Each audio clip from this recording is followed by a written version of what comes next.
Ladies and gentlemen, as you know, the wrestling world never stops, and neither does X. Welcome to the Tom and Wrestling Podcast, Wrestling with Marks in Gorilla Edition. This is the segment that me and Tom, my partner here, are going to introduce, where we go through everything, all the latest news articles, all the latest big pops on Twitter that you guys see, so that you don't have to. And as you know, I am here with the incomparable, outspoken, the one and only Tom King. How are you, sir? I'm doing good. I'm doing fantastic. How you doing? Absolutely great, man. So apparently, CM Punk might be leaving the WWE. I'm just gonna give it to you straight. Here's my only thought really on this. This kind of encapsulates everything. I think it's just as simple as the guy just taking time off. That's it. I agree. I agree that it might be taking time off because he is a part-time player. For what I understand, his contract is a part-time talent. But at the same time, it makes you wonder, he's left the WWE before under certain circumstances just like this. You know what I mean? Yes. So it makes me wonder myself, is he leaving or is he taking time off? And people are just rumoring it as he's leaving. So this is where I wish that you could pull up the what I sent you, because that's what kind of where I'm working off of. That's what we'll see the context here and stuff. The reports that I've heard today. I mean, of course, this one, obviously, but the reports surrounding this being, I mean, people, if you know out there who I'm talking about, guys like Elite Rockers, Fightful Select, mainly everybody that has been reporting on this has come back and said, hey, look, despite the rumors surrounding CM Punk and where he's at, it's just as simple as him taking time off.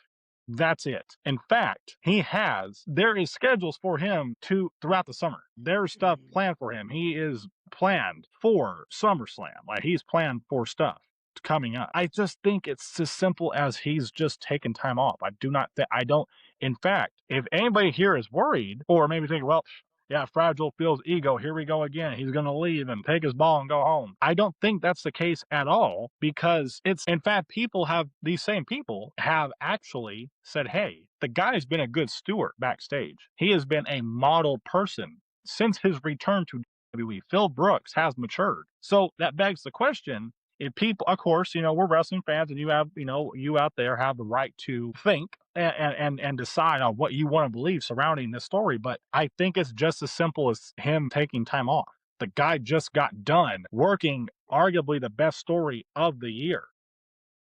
And Yeah. the guy can't take time off without people going, oh my God, he's leaving. And you know what? What irks me is when viewers or fans, however you view yourself, spread rumors such as this.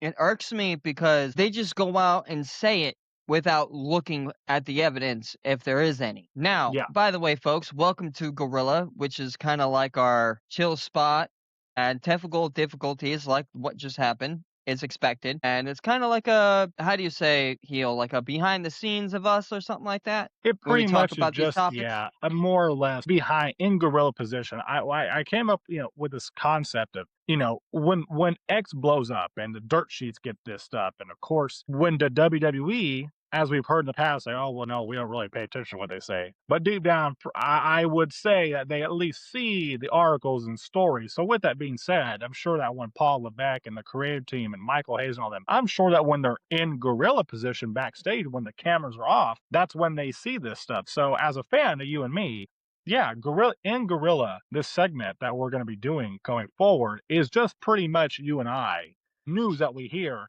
giving our 2 cents, and maybe even having some of you guys out there, our viewers, once we get some traction going, we'll entice you guys and pull you in here, and we'll read some comments and see what you And guys yes, think. and those that, follow Heel on TikTok, please watch our channel. It's Yes. it's all it's Heel, and I know I'm not relevant to you guys, but I will be soon, I promise. You will Yes, not forget this 100%. face. Now, back to Punk, obviously. My thing is with Punk is this. Has he changed? Because From what I hear, yeah. when he first came back on Netflix, he said, "I'm not here to make friends. I'm here to make money." What if now, I'm not saying what if it's one of those cases, I am saying what if, but I'm not. What if it's one of those cases where he read one of his contracts, money wasn't all right, and he decided to walk. Now, if that's true, I've yet to see it. And that may be, you know what? It's something to consider. Now, again, it's from all what we're hearing, I'm hearing contraire. Now I did see over on that. I'll be honest with you. So let me take a step back and zoom out for a second. LA Knight. LA Knight was on the Chris Van Vliet podcast recently, and he covered a lot of stuff on the Chris Van Vliet podcast. Yeah. I think the one thing that stood out, Tom, that really stood out to me. Now, I've seen bits and pieces of this. I've seen the articles. I've seen people posting. You let me bring up the article real quick. Sure. I think the one thing that gets me about LA Knight and the fan base. While you're pulling this up, the fan base. My props to you, because man, it's like that. It's like you're the. I mean, you want to talk about diehard fans? There it is. Okay, so this is from Wrestle Features, and LA Knight believes that his crowd reactions have cooled down due to lack of direction with his character within WWE. Tom, is there validity to this? Okay. Is this a valid observation from LA Knight? You know what? Yes, in his point of view, if I would put myself in his shoes, yes, because the man's got talent. The man's, unbelievable on the mic. The man, when I look at him, the man brings me back 30 years ago. Okay. Literally 30 years ago. He brings me back 30 years ago. And I'm talking when I was maybe 6 years old. Okay. The man reminds me of Stone Cold Steve Austin. When I saw that Raw, when I saw Jey Uso and LA Knight in the same ring, it was like looking at Rocky Maivia and Stone Cold Steve Austin holding the Intercontinental Championship. That's what it looked like to me. It was such a nostalgic feeling. This man gives me such a nostalgic feeling. Is that because Jay is related to Rocky Maivia? No, because of how Jay is. To be quite honest with you, with Jay, my problem with Jey Uso, he's not a main eventer. He calls himself the main event. Sure, you can be in the main event, but my man, you're not Roman. Tom, I need to stop you here before you get us kicked off the air, because right now the comment section is going to annihilate you. I don't give a crap. I don't give a crap. Here's the thing about me that you're not going to like. I don't give a rat's behind what y'all think. When I say Jey Uso is not a main eventer, how long did he have that title for? A month, maybe 3 before they took it off him. You talking about the World Heavyweight Championship? Yeah, but he's not a championship material guy. He's not. He is a tag team mid-carder. He calls himself main event because he can get himself in the main event. And the only reason why he got himself in the main event is because he's riding on Roman's coattails. All of them are. All of them. MFT. Now, an interesting point to make I hate is it when he does this, folks. if you watched WWE Unreal, which I did, I watched the first season, and in that first season, we do see Triple H pull Jay aside and was like, "Hey, man, this is your time. It's up to you to take this momentum. We're going to give you this push. It's up to you to take it and run with it." And so we get to that. We see the run. We see him win the Rumble in Indianapolis. The one thing I will say about Jey Uso, while we're on the topic here, don't worry, folks, we're not going to get too far from LA Knight, but since Jay is embroiled with LA Knight, I'm a Jey Uso hater. I'm sorry. Do not like him. Thank you. So Tom, I'm with you. Don't worry, I'm with you. But here's what I will say. Over time, I do have to, this is one indisputable fact I have to give Jay, the worker, the man behind the character. When you mention Roman Reigns and the Bloodline Saga, there's fans out there that will say the Bloodline Saga is the story. Now, with that being said, Jay, here it is about Jay. Okay, I don't like him. I'm sorry, I just don't. In fact, the more I see him, the more I dislike him every week. Proves my point. But Jey Uso, through the Bloodline Saga to now, the development character-wise of Jey Uso, did he develop? Sure, helped get him over. And here it is. Here's the kicker. I thought to myself, why do these people just grasp? Why are these people yeeting their minds out? There was an organic build and development to Jay. And so these people stuck behind him and they related to him. Now let's fast forward to Unreal. Like I was saying, in Unreal, we do see Paul Levesque say, "Hey, we're going to give you this. We're going to give you the push. It's up to you to run with it." And he did. Now we see, of course, running. Now you said the resemblance of Peter Maivia or Rocky Maivia. Peter Maivia is the grandpa. Rocky Maivia and Stone Cold Steve Austin back in the day. Now I want to point something out here that, Tom, you may not like, but I'm sure people will agree with me, but some people agree with you. Again, I'm just pointing this out. unbiasedly. There are people out there, I think LA Knight has commented on this before, that fans will say, oh man, he's just like a combination of The Rock and Stone Cold together. That brash, bold, in your face, stomp you out LA Knight. He's The Rock and Stone Cold together. I think someone brought that up in an interview with LA Knight, and his response was something along the lines of, hey man, I'll take that as a compliment. If people see me as The Rock and Stone Cold together, so what? Okay, here's the thing though, and I'm glad that you brought up Unreal. I don't like Unreal, period. I'm not a big To fan of it me, either. it takes the magic out of wrestling, even though that the magic of kayfabe is dead. Yeah. But why? Like, I understand they put the nail in the coffin because it was exposed. I get it. Yeah. I get it. But the thing is, the business has been exposed since the late '90s. Everyone knew that it was, not It started real. people really started seeing stuff. Yeah. Okay. Right. Okay. So, it's obviously you got the people that think that it's real. I hate to burst y'all bubbles. It's the ones that thinks it's real, but it's not. But I wouldn't go and say that it's fake either, because the pain that they go through is 100% real. Now, that being said, when Triple H, Hunter, Paul Levesque, whatever you want to call him, Paul Levesque, yeah. I call him Hunter because I've always known him as Hunter. That's fair. When Hunter went up to LA and said, hey, or no, not LA, went to Jay and said, hey, this is your time, make it.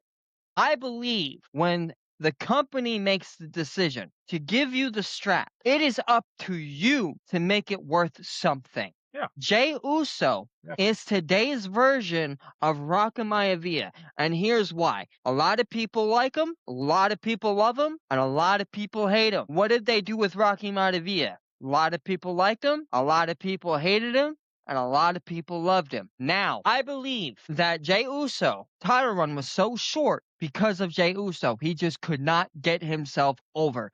That he got the yeet thing over, but that is the only thing that's entertaining about him is yeet. Sure, you can get the whole crowd in seats. That's sure and whatnot. But can you keep them entertained? They're only entertained for that moment. Yeah, they're watching you wrestle. Yeah, they're cheering you on. But are they entertained at home? Are the ones that truly pay attention, the ones that have the podcast like me and you and so on and so forth, when they did the ones that dissect it, are you going to entertain them? And if not, if you don't entertain the major leagues, you're not going to entertain the people at home because it's always word of mouth. Did you say about I Jey will say Uso? this, that unfortunately, I think that guys like you and me behind the screen are not as valuable as the ones that are paying the ticket for the butt in the seat. And that's where when people yeet and they hear that reaction, and I'll give it to them. People are up there and they're just when they do that, but how they're long? behind this guy. I won't deny that. People are behind. But that's it. But that's it. That's all he's got. That's all he has. Does he have anything else besides good wrestling skills, good mic skills, and possibly entertaining? He's obviously, the company did not see anything worthy for him taking that title. His mic skills, I think we're getting a little, this is my final comment on Jay. His mic skills are not my favorite. In fact, I just don't. Here's the thing. Like I said, Jay can cut a good promo. I've seen Jay cut a decent promo when he can, but for the most part, I'm sitting here, I'm like doing this. Now to when it comes to this article back here to LA Knight on the Chris Van Vliet podcast, he spoke a lot about different things, and this was one of them. So the question is, does this seem at least a little bit true? Do you think that since LA Knight's been off of TV, stuck in the bloodline vortex, but still, again, he was stuck off of TV for a while. No, call it the bloodline vortex. No, call it the bloodline vortex, because that's what it is. It's the bloodline vortex. But do you think that because of the lack of direction, that the crowd reactions have cooled off? Apparently, he thinks so. Yeah, absolutely. Why else are they having him? Why else are they having him in a minute segments backstage with Adam Pearce and now in the ring with Jey Uso and the Bloodline? He's stuck in that bloodline vortex. Well, you said it right. Tom, I will say, Tom, and I think you could agree here. I think everybody could agree that even if this is true, let's say this is true and it cooled down a lot. Boy, as of this episode of Monday Night Raw, he got him fired right back up because and we'll cover that later. In my opinion, yes, I believe the crowd reactions have died down because they seen him last. Now this ties into this right here. This is another comment that LA Knight made on the Chris Van Vliet podcast, and this is what I was alluding to earlier, that LA Knight did make something. He made a comment that stood out to me, and he said that he's always felt, and he said this with the lowest tone, the most disappointed tone, and it kind of touched me. And he said, man, Chris, I've always felt kind of unappreciated in the wrestling business. Everywhere I've gone, I felt kind of, the wrestling business has. I felt kind of underappreciated, and You I know was what? like, it kind of hurt my feelings for him. Yeah, that hurts my feelings, honestly, because what he doesn't seem to realize, he is more valued than he thinks that. Because we love him. People love him. When he enters that stadium, he goes, yeah, they're chanting yeah with him. People love him. I don't know, maybe that's an insecure thing, and all of us are insecure, maybe even LA Knight. Yeah, I'm not speaking yeah, for him, but Eli, if you ever watch this or see this, man, we love you. We yeah. absolutely adore you. You bring us 90s fans and the younger fans something to look forward to every week. You bring me back to my younger years with Stone Cold. Man, you remind me so much of Stone Cold. It's not even funny. Yeah. In fact, I'm kind of glad that they gave you kind of a stone. They gave him and you, if he's watching, I'm gonna talk to him. Let me talk to you. Yeah, but let me talk to you. There you go. I'm glad that they gave him the position that Kevin Owens was supposed to have. Kevin Owens was supposed to be the next Stone Cold because he had the stunner, he had the mic skills, and he had the attitude. Now you have LA Knight, who has the mic skills, he has the attitude, but he doesn't have the stunner, which is fine. You don't need the stunner. But If he's got the blunt force trauma. He's got the BFT. you got the BFT. Amazing move. Bro, we absolutely adore you. And I've been watching LA Knight before he was LA Knight. When he was Eli Drake, dummy, yeah, dummy, yeah. That was my LA Knight. For those who don't know, Yeah. LA Knight used to be Eli Drake. I love Eli, but I love LA Knight more. You know what's funny about that? Speaking on Eli Drake, in fact, another thing he did mention during the Chris Van Vliet podcast was that they were going to bring him into NXT as Eli Drake, but then the very Why next week didn't they they? go, I don't know. He talks about that, and the very next week when he came in, they go, nah. ECW mistake right there. That's an ECW mistake. I call that. ECW made a lot of mistakes. Yeah. So, if anybody has not seen Tom, I think both of you and me can say that if no one's seen this podcast with Chris Van Vliet and LA Knight, it's such a good talk. So I've you guys watched have to it. go see it. So it 100%. It's a great. It's always good to have LA Knight sit down and talk because he gives a lot of insight on a lot of things that we're wondering. There's So something that I want to bring up, Heel. yeah, If I may, okay? Now, there's somebody obviously you know I love and hold dear to me in the wrestling world to my heart. Can you please tell me? Did not know that you sent me that. That's my fault. Wow, you're ahead of me. Okay, there's this. Okay, I'm gonna share the screen real quick. sure. Just bring it up like you did the last LA Knight. Well, yes. So this article was. This was reported by WrestleOps over on X via Fightful Select, and they say that Mick Foley is reportedly believed to have made up his mind that he will wrestle one more match and that it will be an AEW. Tony Khan would be eager to book Foley in a match if he got cleared, and this is via WrestleVotes, reported by WrestleOps. Tom, I think it's an understatement to say that you're a big Mick Foley fan. The guy who bled buckets in Japan, the guy missing an ear, missing body parts for this business that he loves. I have one word just for you, Tom, or for Mick Foley. Mick. Mick Foley, you're a coward. You are a coward and a traitor. I will say that right now. You are a coward. You went to Tony Khan because you can't agree politically? Who gives a crap? Who gives a crap? You were a legend. You are a legend. And now you want to tarnish your career like Ric Flair? You want to be Ric Flair? You're never going to be Ric Flair. You are not Mick Flair. You're Mankind. Dude Love. You're my favorite. Cactus Jack. God damn it, Mick Foley. God damn it. You are no. So I think that was Tom's answer to this. Now, look, is it cool to see wrestlers still have wrestling in their blood? Sure. I think me personally, I can take a step back and say, you know what? I enjoy that Mick Foley would like to wrestle again. However, I do not want to see it. I don't want to see this. And I think Tom spoke for everybody. Why? It's like, dude, Why would you make a joke out of yourself? Why would you come out of retirement? How many times have you retired? How many times? You've retired more times than Ric Flair at this point. Now, Tom, here's an interesting question. If you can pull yourself together for just a moment. Lassie, stay home. That's a nice reference. Here's a interesting question for you, Tom. If Mick does wrestle in AEW, He's not if gonna somehow It's not gonna be an if. It's gonna be a when, because this crazy motherfucker will wrestle, regardless what his doctors will say. Mick, who will he wrestle? Darby fucking Allin. Pardon my French. Darby Allin. They're gonna. No! Don't do it, Darby. Darby, please. If you have any remorse for yourself and your entire wrestling career, if you have any respect for Sting, please, you will decline this match. I'm pleading. Please, stay home. Tell Mick no. Mick, no. Stay home. You're broken. Tony Khan, shove it up your rear end. You're never going to be as good as your father, and you're never going to be good as the I don't wrestlers you bring on your roster. You UCW copycat. Well, ladies and gentlemen, I think we should move on to the next article. I think that was says it all for this one right here. I'm sorry, Heel. I'm sorry. I'm sorry. Because this has been on my mind for days. I can't get enough of this. Well, I don't think many other people could either.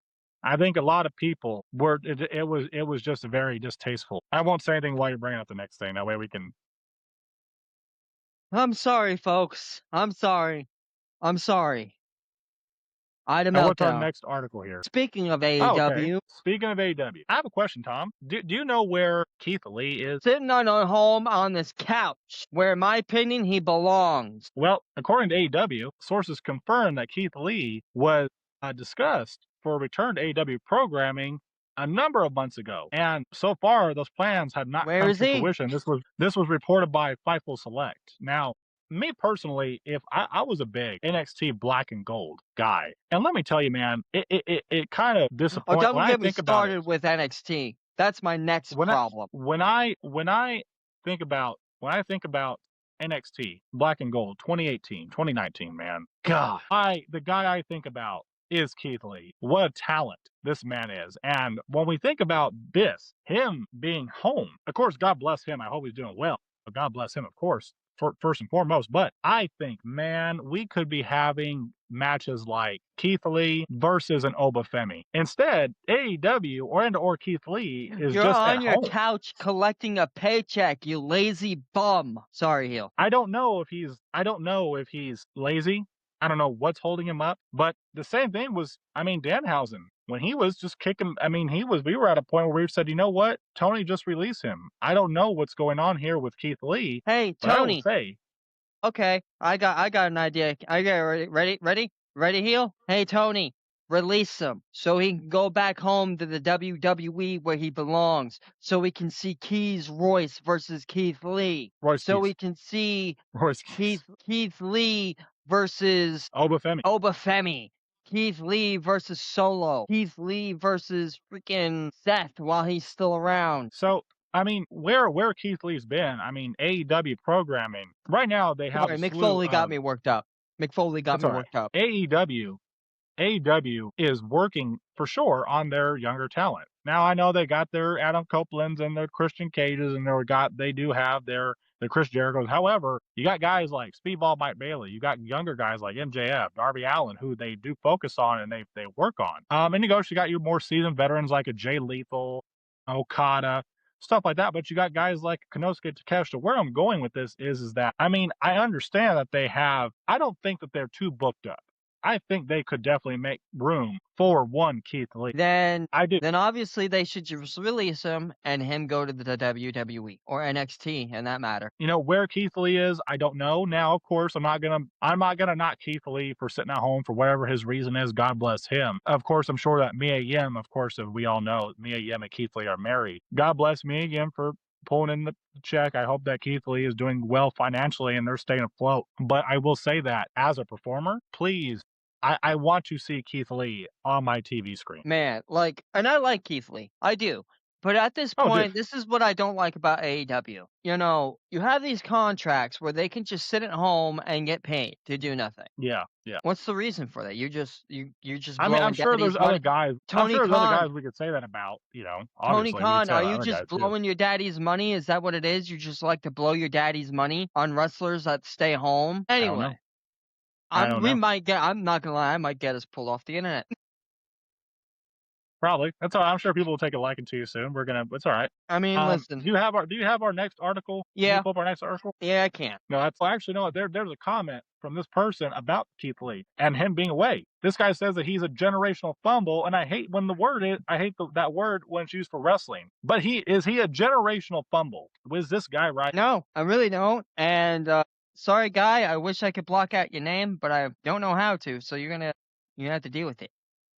I mean, you know No, what? I You know don't. what, man? Cat with glasses. I mean, if you ever see, I mean, again, this is our Twitter comments. I mean, I think that Keith Lee is a generational fumble for I think sure. so I mean, too. again, if you go back, you cannot tell me that NXT Black and Gold run was something special. It was, and you know what? At this point, I think that's all he ever would be. At this point, he's all he ever is. At this point, and it Yeah. annoys me. It annoys me, and it's annoying, man. It really is. It's annoying. All right, so Let's we'll see the move on next to our article. next. Let's see here. What do we have? Oh yes, so another big topic that news broke the other day of one Steve Macklin. This is by Russell Purist, of course, reported by Fightful Select, and this is on the release of Steve Macklin and Mila Grace. Steve Macklin had hoped to keep the word of the departure quiet, but TNA issued a press release announcing him and Mila Grace's departure. And TNA rarely issues press releases, or TNA rarely issues a press release and didn't consult Grace or Macklin before making that decision. Now, of course, it's been a couple days since this report came out, so I've tried to delve deep into this. If anybody else has, let me know. But just based on this right here, number one, let's wind back. Steve Macklin is gone from TNA along with Mila Grace, but the one that people are talking about is Steve Macklin. Now, I've got two words for you: cuck chair. Apparently, Huh. now this is what fans have speculated that possibly there was a segment where Steve Macklin told President Carlos Silva to quote sit down in your cuck chair. Now, of course, fans being the detectives they are, might have said, well, you know what, that might have been a shoot. Now, when it comes to it being a shoot, here's this kicker, and I'll hand it over to you, Tom. Steve Macklin, apparently, also another report, I don't know if you have or not, but that's okay. Apparently, Steve Macklin was outspoken, and he was outspoken toward the fact that when TNA moved to AMC, he was one of the talents that was questioning, hey, is TNA actually benefiting us moving to AMC? We were supposed to have a resurgence. And sure, they've got some traction going, but Steve Macklin reportedly was outspoken about that. And the cuck chair comment to Carlos Silva could have led to this. Now, I'm not too sure about Mila Grace. I mean, she's a good talent. But, well, I mean, why would TNA have a press release to announce Steve Macklin leaving TNA? I don't understand this. I mean, first off, what do you think about Steve Macklin leaving TNA? I think it's a blow to TNA because he is such a really good talent. But at the same time, if these rumors are true, he shot himself in the foot, plain line and simple. There's reports that he was mouthing off, that he completely stormed out of there. Like, there's not some good reports for what I understand. And if that's true, he shot himself in the foot, and it's not Okay. the company. Okay. Now, he is such a good talent, and unfortunately, the WWE dropped the ball with him. I remember when he was a part of the early days of NXT. Yeah, and they dropped the ball with him. I mean, Steve Macklin, for sure, I will say he has become one of in the recent year and a half or 2 years that TNA has really got traction One going. of the This best resurgence. talents I've seen in TNA in a long time. Steve Macklin. I mean, the inaugural international champion. I mean, Steve Macklin was so good. I love Steve Macklin. But and again, if it's a case of where he was mouthing off and stuff like that, it's a shot in the foot. Case closed. Unfortunately. And And you know what? I mean, and again, I mean, sucks both to him hear. and Mila Grace, and he was just on Battle for the Brave with his wife Deanna Peraza. They were a part of that event. I mean, Steve Macklin's got other stuff he can do outside of TNA. Now, here's another question, and we'll move on to the next article because it kind of ties in with the departure of Steve Macklin and Mila Grace. In the last year or so, we've had a lot of talent leave TNA. Now I didn't hear of any contract disputes financially between Steve Maclin and TNA. That has yet to be. I don't know if that's the case, but it begs the question. Of course, when you got AEW and WWE and all these other companies, can WWE keep up with? I mean, can TNA keep up with AEW and WWE throwing money out to these guys? Now, with that being said, another story that broke, and I think I said this to you if you can pull it up. Another guy in TNA, in fact, their TNA champion, Mike Santana. Mike Santana. Oh, actually, here we go. Here's a comment on this. This gentleman says, for everyone who thinks WWE is buying TNA is the end game here, that would be a mercy kill. What the Fed will do is this: pick off who they want, actual wrestlers with brains, and they'll quit and go work for Tony, and TNA will just run on fumes for 20 years. I mean, does that sound like, is this guy, does he have a point? This man does have a point. He really does. And the thing is about TNA, though, they've always been a cut and dry company. They would have their big moments, and then they'd slide back down. They'd pick up, and then they'd slide back down. They picked up, and now this is the time where they slide back down.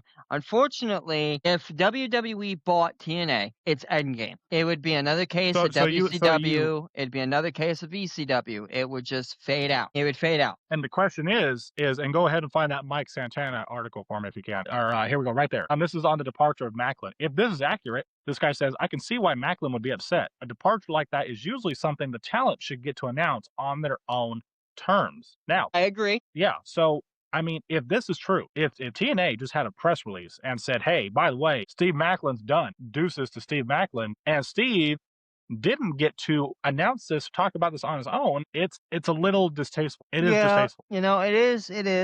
It is. Now, but again, I heard that he was mouthing off and stuff like that. Again, that's still, even though that this is the case, that it should have the announced on terms, it's still a shot in the foot. Still a shot in the foot. You're mouthing off to producers and executives and all like that. You can't be doing that.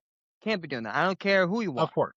Now, question being, again, when it comes to the point of Steve Maclin being outspoken, I haven't heard the specific details of that, because you could say, hey, okay, what kind of outspoken was this? Was this just a, hey, are we actually benefiting from that? Is this just a guy that works for a company that he loves, which he did post on his social media, on his X? There was a post from Steve Maclin saying, hey, we enjoyed his time there. He loved his time. For 5 years he was there. Is this just a guy that was passionate about his company saying, hey, is this the right move, and giving a passionate critique? Or is it what you're insinuating and saying, hey, just kicking in doors and screaming at people? Steve Maclin, I hope that that's not true, because Steve Maclin doesn't strike me as that type of man. So if that's the case, maybe TNA just didn't like that he was outspoken, period. That's the case. I mean, that could be the case too. I don't know. Yeah. I'm not speaking of what happened. This is what I just heard. Sure. Of course. And like I said, I mean, this is where it gets nuanced. This is where these fans, and of course this comment,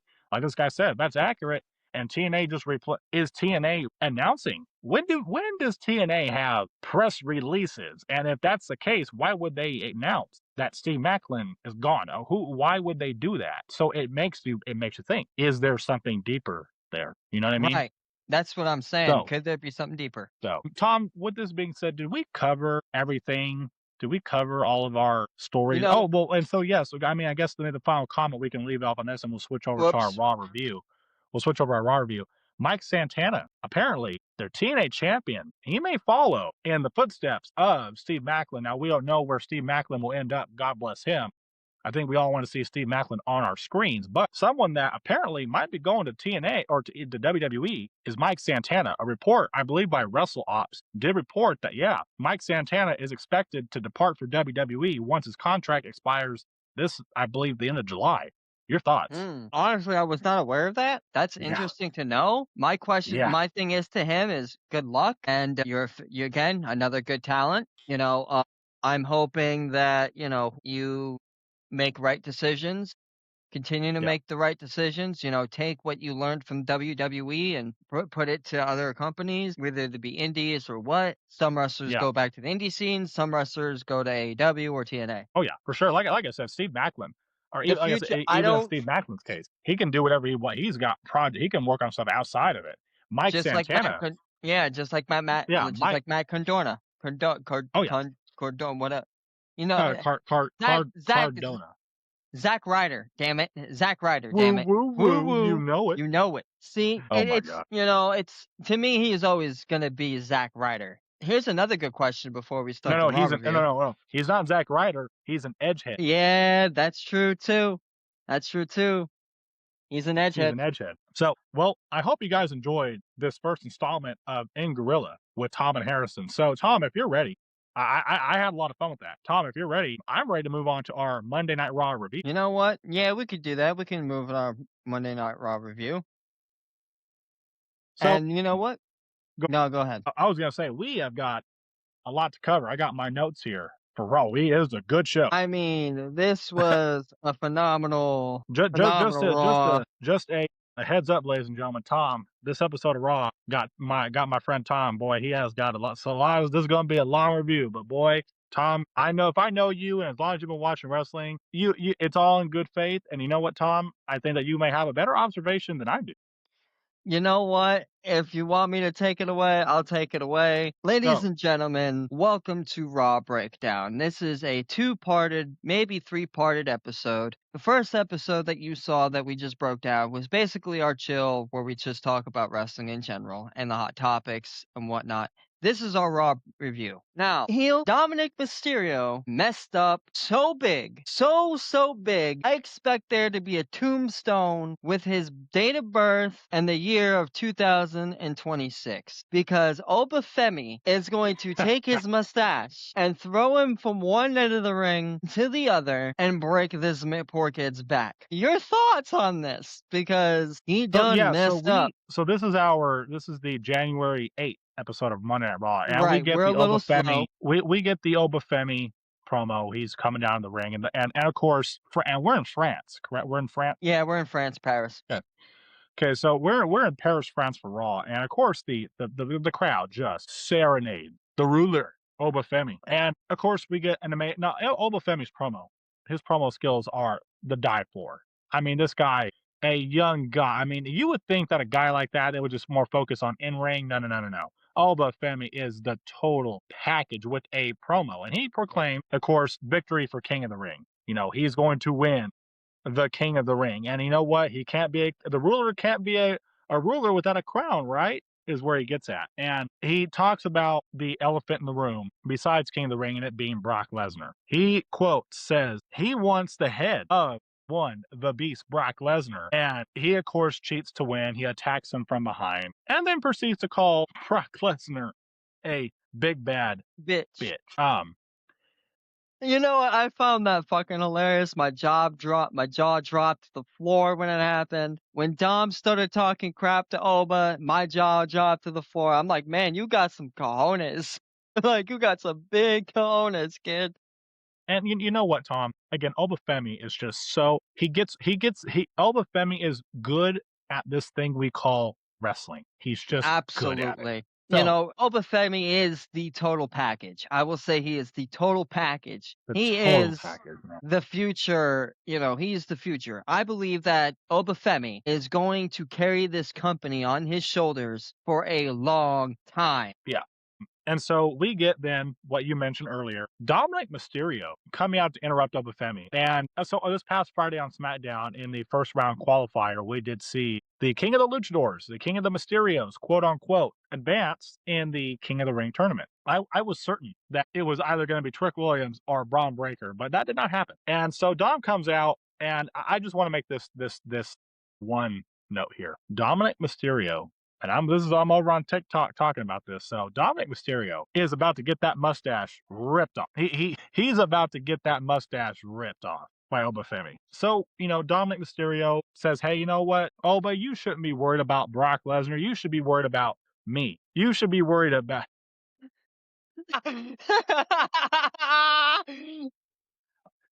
Count your Oba, you days. count your days, Oba. No. Kid, you have no idea what you've done. Yeah. No, you have no idea. Now, Tom, we then, of course, get after he says, "Oh, but count your days. You shouldn't be worried about Brock Lesnar. You should be worried about me." We then get probably the meme of the week because people have already memed this. Poor JD McDonough comes Oh in my gosh. and has Okay. a steel chair and just swings for the fences and clocks Oba. You know So then what? Oba just the disappointment on Oba's face and the realization on JD's face. I wrote down in my notes, don't do that, JD. That Don't do was that. hilarious. And Oba just this is what is I love about wrestling.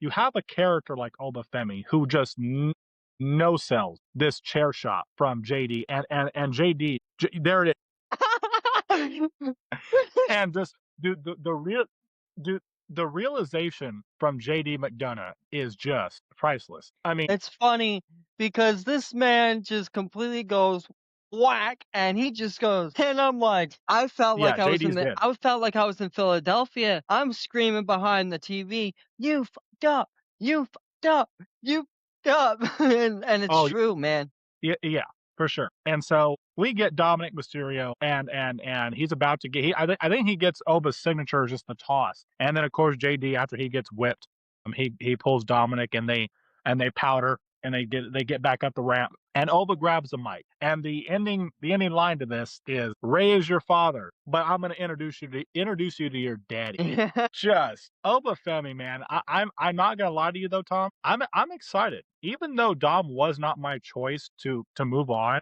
I will say, I don't know about you, but I am this King of the Ring, I'm very excited about Oba Femi versus Dominic Mysterio. Your thought? You know what my thoughts is gonna be?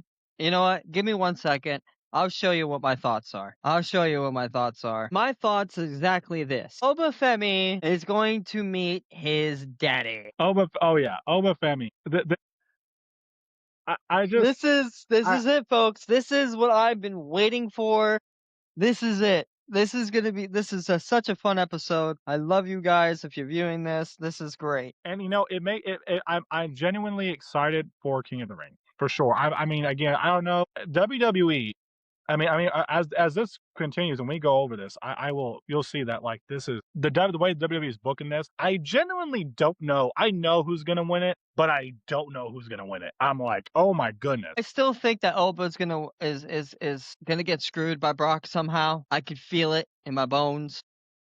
I unfortunately may I boy I hope not. I hope I may could happen. It could happen. So we then move on to our first match of the night, and it is our first round. It is the second first round quarter in our Queen of the Ring tournament, and it's A Alexa really Bliss. phenomenal match. Oh, it was a great match. Fatal four-way matches, I will say, they don't disappoint. And we've got Liv Morgan, our women's world champion. We've got Becky Lynch, the man. We've got Alexa Bliss, and we've got Chelsea Green, who is on a great. I want to say a good.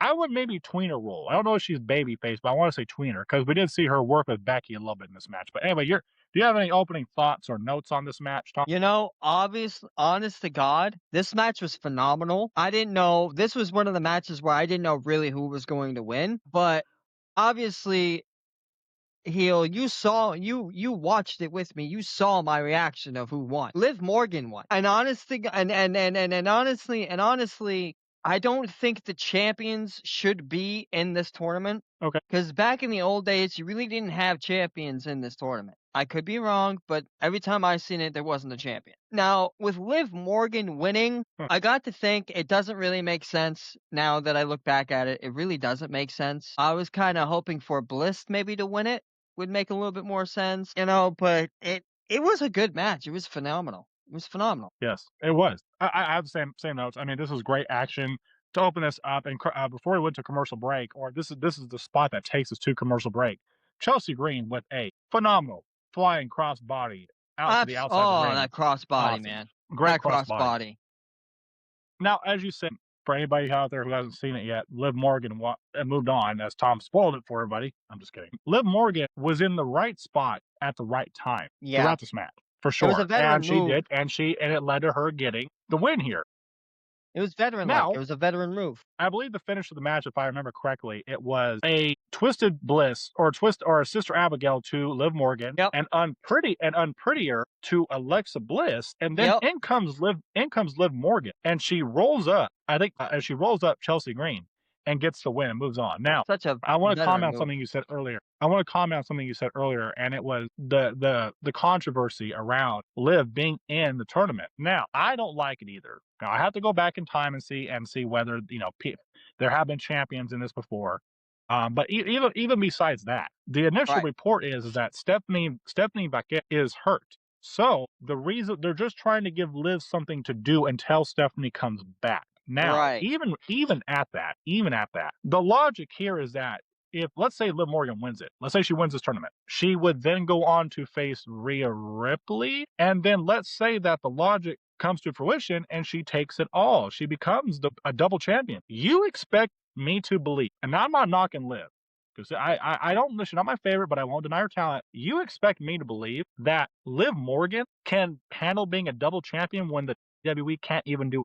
Even I don't care if she's waiting for Stephanie Baquet. There are other people you could find somebody to book her against. I'm sorry. Other than this Queen of the Ring, I'm sorry. She didn't need to be here. Naomi. Well, Naomi's her. That's right. Or I mean, not her. She's pregnant. She's having a baby soon. Yeah, that's right. She's pregnant. But I Sorry, would. guys. Sorry, folks. Yeah.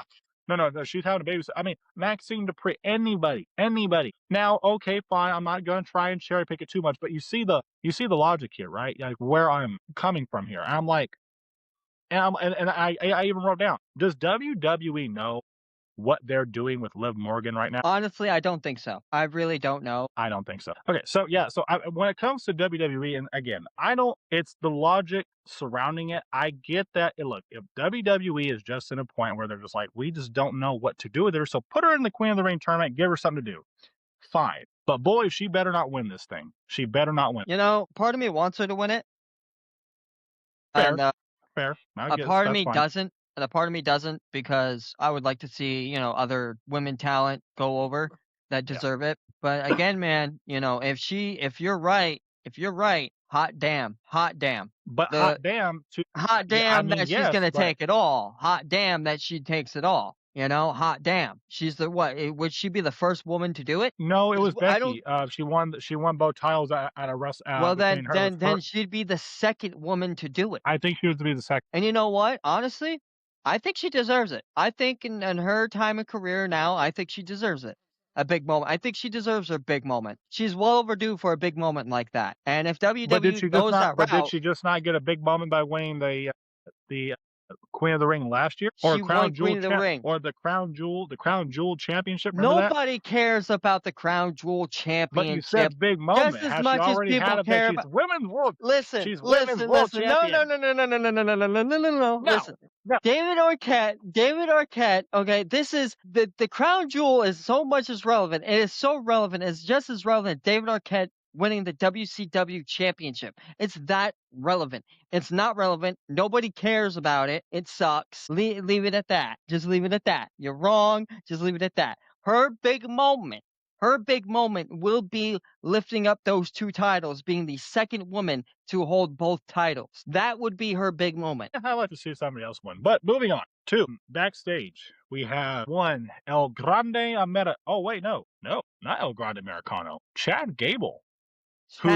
Gable, who is on fire. just came off probably He's the greatest modern, arguably the greatest modern day match we've seen. Now comes back to WWE, and you know what? Here's a thought. I didn't write this down. But I will say this: Roman Reigns should be taking notes right now, because Chad Gable, I've counted, he's apologized 4 times now, and Roman has not apologized once for nothing. He doesn't need to. Roman Reigns doesn't apologize to nobody. Chad Gable apologized. It's just funny to see that. Oh. And we see Chad Gable come up to Penta. I know it's Pentagon Jr. We see him come up to Pentagon Jr. Our Intercontinental Champion, and he says, "Hey, look, man, I just want to let you know I'm sorry for disrespecting Lucha Libre. I know what it feels." And Penta's like, "Hey, man, our brother, our mono, we're cool. We're good, man. But I'm not the person. You don't need to talk I'm not the person you need to talk to somebody else." And then he goes to talk to Ray, and then you know what Ray tells him? Ray tells him, "I'm not the one that you need to ask to forgive." What did Ray mean by that? We'll get into that. We will get into that. And you know what? Here's the thing. I will say this, dude. Here's where I'm kind of going with this is. If the momentum that Chad Gable has right now coming off of this. Oh, Number one, his story is on Raw. I know he showed up on SmackDown and had that little interaction with Nick Aldis and Sami Zayn. His story is on Raw. I don't know why he went to SmackDown, but anyway, the momentum that he has right now coming off of this, the WWE needs to capitalize on this right now. absolutely. Absolutely. They They need need to to, and if capitalize. they don't, I'll be so mad. I'd be so mad because this man's on fire right now. He is I on mean, if fire. you go back to a couple years ago, way before the El Grande Americano, the inception of El Grande Americano, Chad Gable was again, who was it? Gunther for the Intercontinental title. He was chasing it. Yeah. Now I will say the mid card scene right now, you got Ethan Page, Rusev, Rey Mysterio, I guess, Pentagon, and Chad Gable. As much as I, of course, I'm an Ethan Page guy, but I will say, dude, you know what, man? Ethan If Page is taking a WWE beating. yeah, if WWE, man, should they put the IC title on Chad Gable? Yes, and then yeah, absolutely they should. Absolutely. I'm sorry, man. I know you're Ethan Page. I know you love Ethan Page. Yeah, I know you love Ethan Page. But the fact of the matter is, and the bottom line is, Chad Gable is more over than Ethan Page. I'm sorry. That's just how it is right now. yeah. People, As my yeah, yeah, like I said yeah. in the past, it is eat or be eaten right now. Ethan Page needs to not to needs to stop stepping in line and just do what Ethan Page needs to do. Fair point. Take himself and turn it up a notch. He needs to take that ego and turn it up, because if he doesn't take this and turn it up, he's gonna be left behind in the dust. I'm telling you this because for the love of professional wrestling, it is like this now. You either eat or be eaten. You either turn the volume up to 10 or you're going to be left in the dust and beaten, not be forgotten about, but be left where he's at now. That is a good point. Just being used for losses, just to be used to push people over and have Yeah. every opportunity just pass him by. I don't Now, want that for Ethan Page, but he needs to step up, or he's gonna have every opportunity pass him by. I'm sorry. I do think that's going to be an organic. Yeah, no, even though we're not on the Ethan Page segment yet, I will say that I do know, and I've said for sure that Ethan Page, it's not a matter of if, it's a matter of when he'll win the IC championship. It'll be Yeah, later down the line. I know that for sure. Compared to like a Sol Ruka or a Obafemi, Ethan Page is going to have a more organic climb up the ladder up and the the pecking ladder. order for sure. But he does need to step it up for sure. I will say. But He is it needs to WWE's step it up. booking? I don't know. It might be WWE's booking. WWE, I'm talking to you. But Listen, man. You can listen. A lot of people like to blame the company, but it's not the company's fault. Nine half the time. Sometimes it's the wrestler's fault. yeah, You mhm. need if you are given crap, you need to turn that crap into gold. And if you can't, then you're just gonna have to eat the sandwich. I'm sorry. And that That is a again, fair point. that's just That's a how fair it point. is. That's just how it is in the wrestling business now these days. If you cannot get yourself over, you are not going to be worth it to them. Yeah, The WWE is a machine. I've said this before. It is a machine. If you do not fit what they want, which is what they call the it factor, if you do not have the it factor, you're not going to be looked at. You're not going to move up on the ladder. that is a fair point. So with Ethan Page, he's been given crap. He needs to turn that crap into gold quickly, Fair point. because as So, guys like Oba and Rollins and Dom and Liv and mhm. all them climb up more, Oh yeah, he's just yeah, that is he's got true. to keep up, and it's That is not an true. easy. And look, I'm not saying it's easy because it's probably not. Because you got a full racked roster right now on fire, so it's Yeah. not going to be easy. Oh yeah, for sure. Now, speaking of guys that have got some egos, we move on to our next backstage segment with Seth Rollins and Montez Ford, and Mm. we have Seth Rollins in the back, and Montez Ford comes up to him, and they embrace each other. I think they realize that they have a common enemy, and they're in the vision, which will play out later. Then we have Seth. I wrote this down. Seth thanks him. Seth acknowledges, "Hey man, I thank you for being here. I appreciate you." Then the Usos walk up into this segment, along with pacing in the background, as you noted, Jacob Fatu. Now,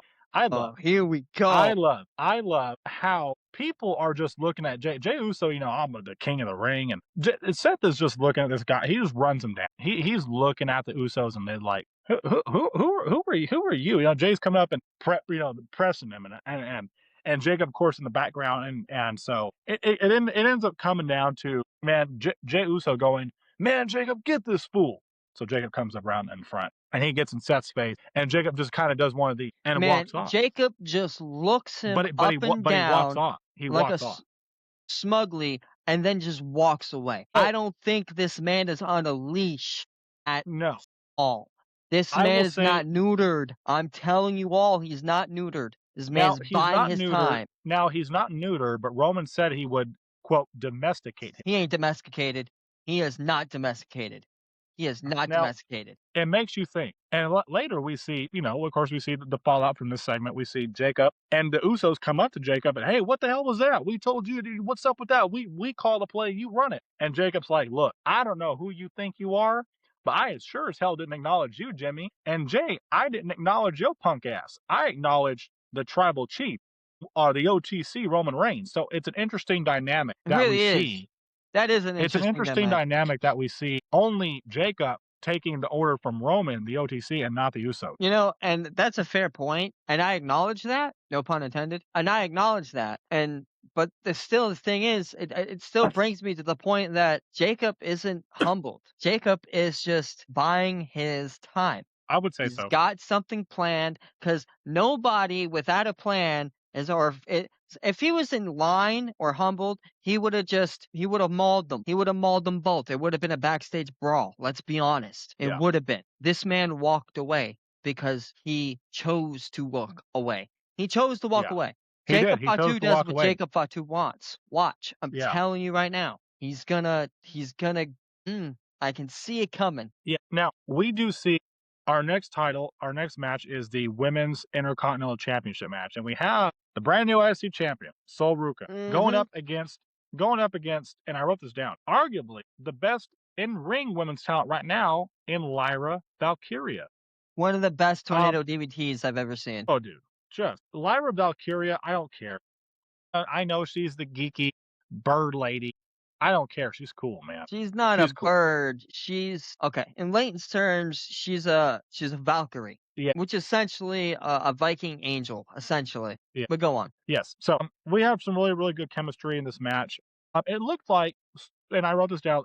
It looked like Lyra was kind of calling, leading I like Soul that though. here. Calling the spot here, and I just kind of gave a look back and, oh, do this, and that's okay, because I do think that the experience of Lyra Valkyria, her being the veteran in this scenario, Lyra Valkyria, dude, it just on the spot, and they went up there and they called it and had a good match.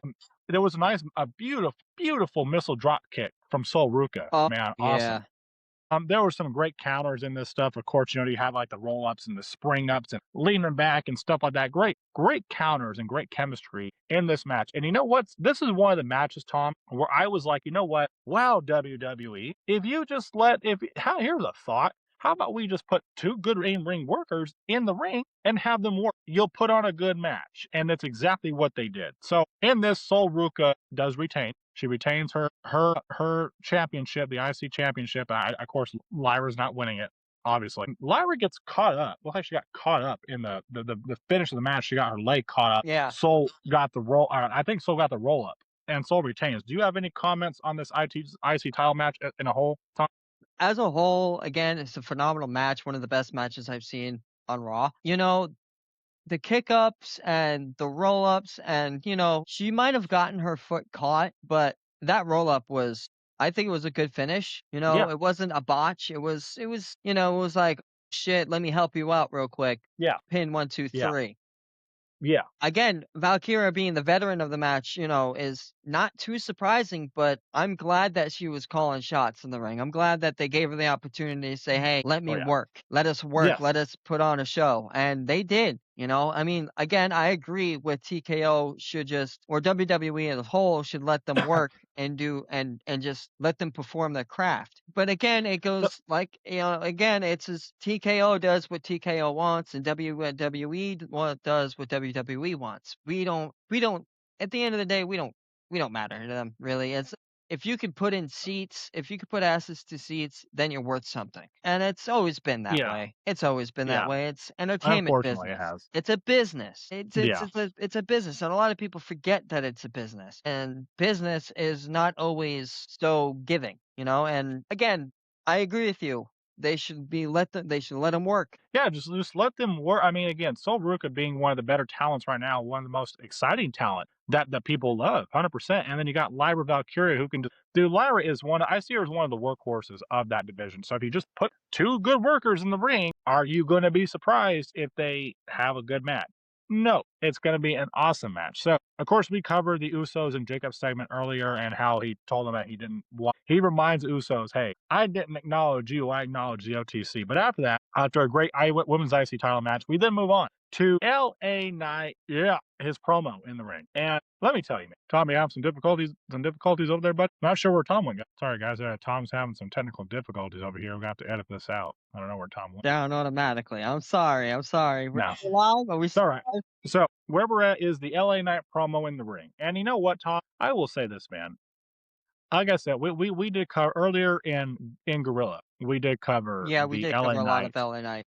We covered that. And I like I said before, man, boy, if those crowd reactions did die down, boy, he fired them right back up because we get LA Knight coming into the ring. And I wrote this down. So he gets the mic thrown to him from the guy, the bellkeeper, I think the bellkeeper, and it misses. And LA Knight just looks at him and is like, and so Really? he takes the mic, throws it back to him, and makes him throw it to him again. Yep. And then catches it, and then we get, Flawlessly. and Which I'm is just like, you beautiful. know what, LA Knight's just cool. And I thought it was cool. and you know what's funny again, I mentioned this before in Gorilla, I'll mention this one again. And like I mentioned before in this episode, the man reminds me of Stone Cold. Just Yeah. that him kept throwing the mic, getting the mic thrown with Adam instead of beers, it's the mic. Yeah. He's the epitome of the Attitude Era, and I love him for it. I think he's cool. And I wrote down. So and he's again the anti-hero gimmick, same as Yeah. Stone Cold, the anti-hero. But he's still within the bloodline vortex. And and then in the promo he mentions, look, he mentions the bloodline, the King of the Ring coming up. He mentions, of course, Adam Pearce, who I think there might be something brewing there with them. And you know what? Again, I think that LA Knight and Adam Pearce having something, there might be something brewing. You could have something and works off of them for sure. I'm saying this.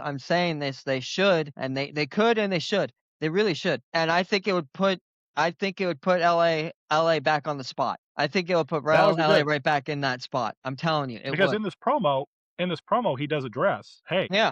Pierce, you've been giving the bloodline, you've been giving Roman, you've been giving me some energy, you've been bowing up at me, but you obviously you're bowing up to Roman Reigns with that. But of course, we know that obviously Adam Pierce is not in fact he's trying to keep. He needs a drink. We know he's not for the bloodline. Right. So, but of course, to LA Knight, it seems this way. So then, on top of that, or next, we have everybody's favorite Uso, Jay, come down to the ring. And I just thought to myself, why? But then, oh, I know why. Because he had to run it back again. And this is the first time in a while that he's done this. And I immediately I was watching it live. I tried to skip it and I couldn't. And I was Yeah. just like, damn it, skip it. And I couldn't. Anyway, before I get us kicked off the air with that comment, Yeah. I will say this about Jay. He actually did please me and he surprised me. You know why? Because what Jay said, this is your warning shot. Bang, bow. Bang. And it was short, sweet, And to the point. and to the point. And this is what I meant. Good.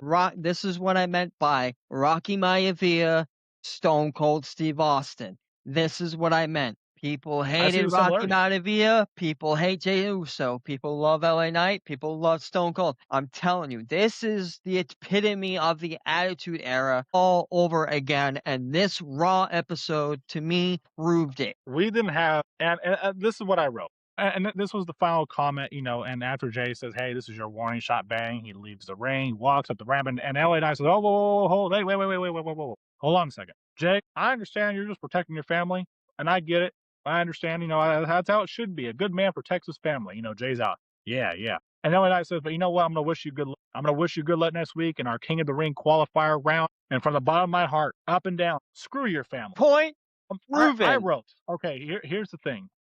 I wrote, LA Knight should go over here. Absolutely. He needs to move on. He needs to move on. Look, Look, if LA Knight wins the King of the Ring, number one, I would be flabbergasted. Number two, I would say, well, thank God they finally got capitalized on this momentum. Number three, I don't know that they're going to actually do that. And number four, after that promo, I'm like, come on, man, come on. Just I don't know that they're gonna do Roman and LA again, but I wouldn't hate the idea. But I don't think they're gonna do that. What do you think? You know, I agree with you. I don't think they're gonna do that at all, which sucks, obviously. But if they did, it would be a huge momentum push. Yeah, That would definitely put them back on the racket.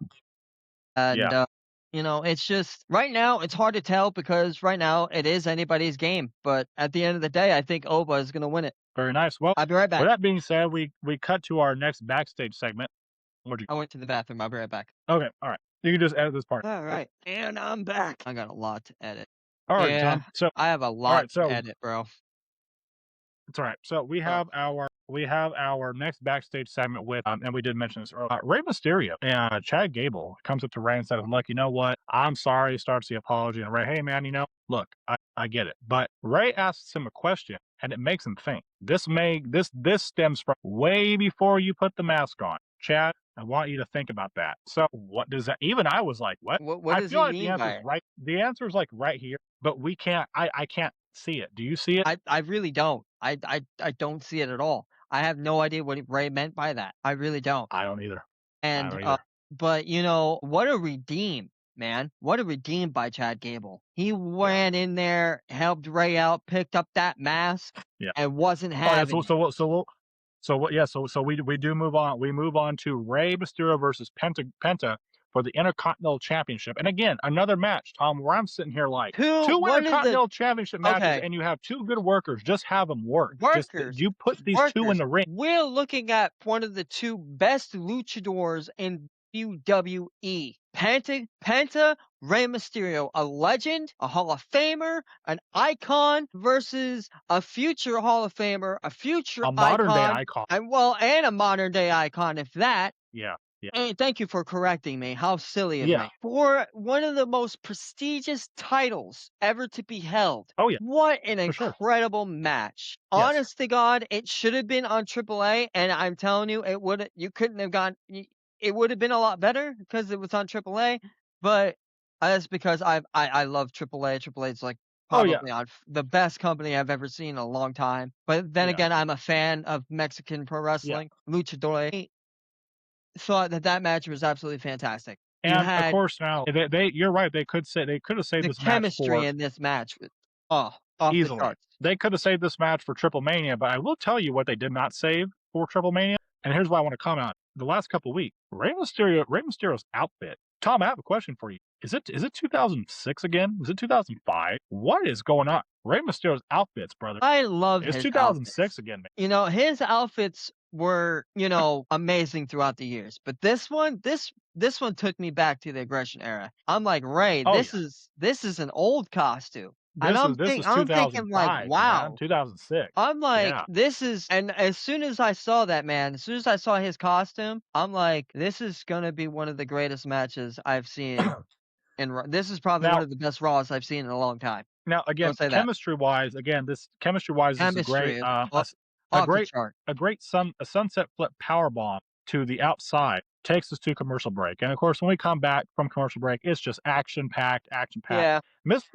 I watched Mr. Santi's app's video today, and he said, "quote I realize," or I think he was reading a fan's comment, and a fan comment, and was Mr. Santi's app reading it like we do, and he read in the comment, "I'm convinced that Rey Mysterio drank from the fountain of youth. I just can't prove it." And I'm like, how, the way Rey Mysterio moves at what 51 years old, 52, Right. he's not aging. He drank from the fountain of youth. He's not aging, and if he is, he's aging very well. Despite the knee injuries, Whatever he's despite the doing, surgeries, he is moving very well.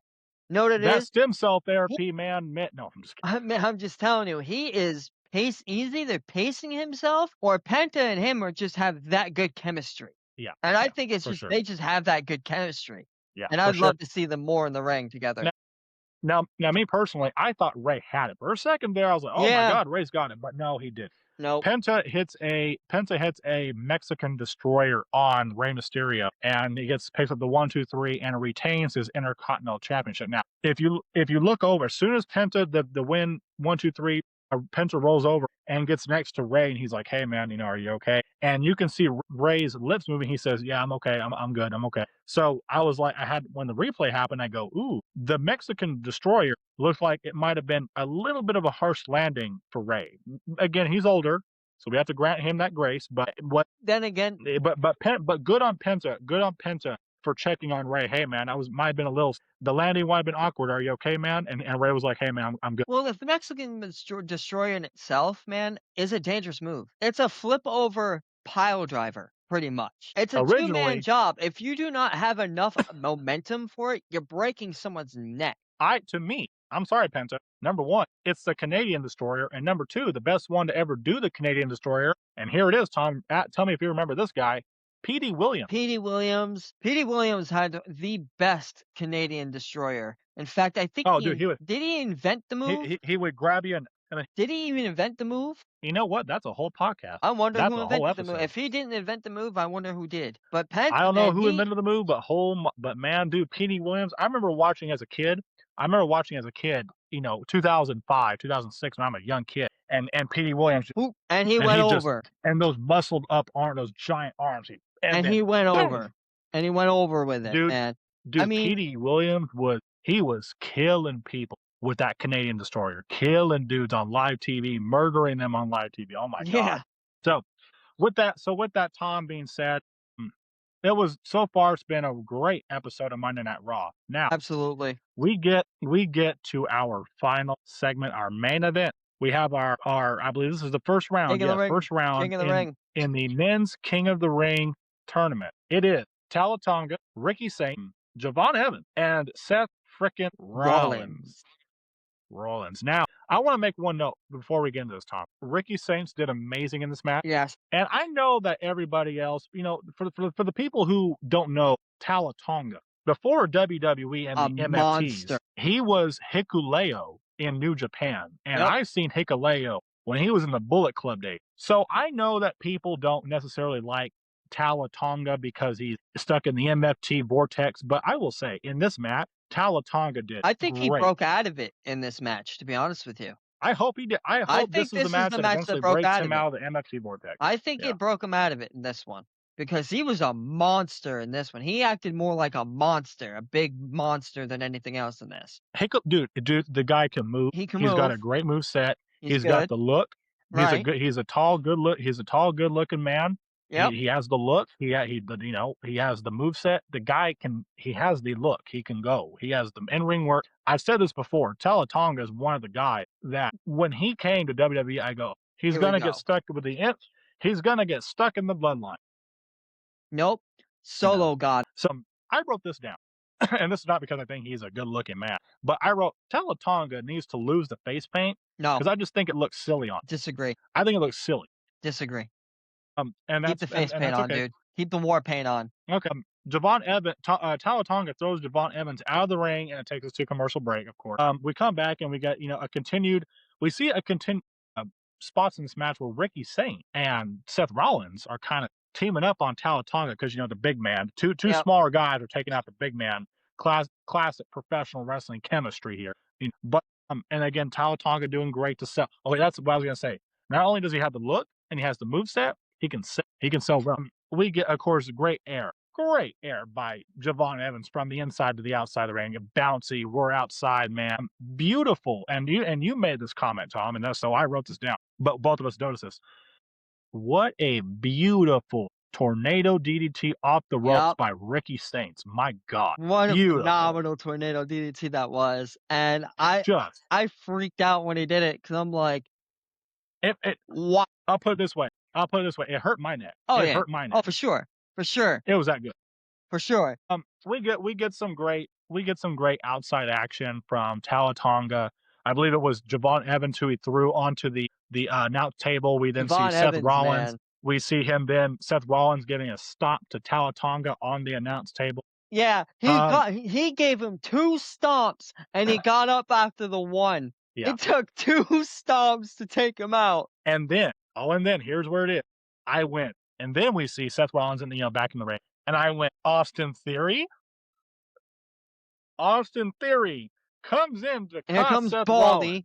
Here comes Baldy, ruins everything. But then we see Montez Ford, who has been here for Seth Rollins and taken out an common enemy, and Montez Ford and Austin Theory brawl outside into the audience, and that's the end of them for the show, I believe. But then we see Braun Breaker with a beautiful Just spear take Seth to Rollins out. cost Seth Rollins, the king of the ring, and then the icing on the cake, my friend, to end Devon Monday Night Raw. Evans. Devon Evans moves on in the King of the Ring tournament. Tom, your thoughts? I was like this the entire time. Did I miss anything? Did I miss anything? And look, I was so far, my jaw dropped. I was so happy. My jaw so dropped. far we have Dominic Mysterio, Obafemi. Obafemi, and now Javon Devon Evans. Evans. And I want to point this out. All three of these gentlemen are under 30 years old. Yep. I like that the WWE is going with in the King of the Ring. They're going with the theme of, hey, let's focus on the next generation in this Yep. tournament. I think it's a good idea. Javon Evans. Did you see this coming, Tom? Honestly, no. I didn't. I was expecting 'Cause your Rollins. I was your expecting pick was Rollins. Rollins. I picked Rollins. I picked Rollins, to be quite honest with you. I was not expecting that. Braun Breaker taking Seth Rollins out with the spear shocked the hell out of me. I was not expecting that. And then you have Javon Evans go for the 1, 2, 3. My jaw hit the floor. I was Yeah. speechless, dude. I was So now speechless. that leaves a question. Now, in our final first round King of the Ring tournament, we have Jey Uso, LA Knight, Finn Balor, and who Finn Balor, LA Knight, Jey Uso, and I forgot the last participant. But anyway, the point being, none of these guys that I think are under 30 years old. So it begs the question, does LA Knight, we have Obafemi, Dominic Mysterio, and Javon Evans. Does LA Knight have a chance to move on here? I see LA Knight moving on. I do see LA Knight moving on. I do. And I think it might think it's be gonna be LA, Javon Evans, Obafemi for the finals. and Dominic Mysterio. And Dominic Mysterio Yeah. for the finals. Yeah. Now, And that's gonna be crazy. that's our updated bracket, man. Oh boy. I will say, Tom, and unfortunately, oh, by the way, I don't know if I said this to you. I don't know if I said it to you, but I believe that the news broke this morning of the Netflix rating for the demographic or what the viewership was for this episode of Raw. Apparently, I saw that this the morning. episode, the viewership. If I'm right, the viewership was actually one of the lowest recorded ever. And I don't understand why, because it was a fantastic Raw. It was a really good. I will say, Raw lately has been very entertaining. This is what irks me. This is what irks me about it. How could it possibly be one of the lowest ratings? It was a good the episode. most It was a really entertaining good episode. episode I've ever seen in a long time. It Yeah. made me go back to when I was a kid. And that post, Well, I of don't course, that's agree your with first. it. I understand where you're coming from, yeah, because that's your personal bias. But I mean, overall, I think it's just a good show. It's a good show. This was a good episode. I don't agree with that post at all, and I don't know I don't see what they're saying. I don't see that. I don't see how. I don't know, maybe sports got into Make it. it I don't make know. I don't sense, understand man. why. Please make it make I sense. think that now don't get me wrong. Of course, as a whole, sure, WWE could be doing a lot of things better. As a short week, we critique WWE, but for this particular episode of Raw in France in an international crowd, great in ring work, storylines progressed, or we had different dive into storyline dynamics. Yeah. I think so far Raw this delivered. was a better episode of Raw than we've seen in a while. Yeah, Raw delivered tonight. Not tonight, but Raw delivered.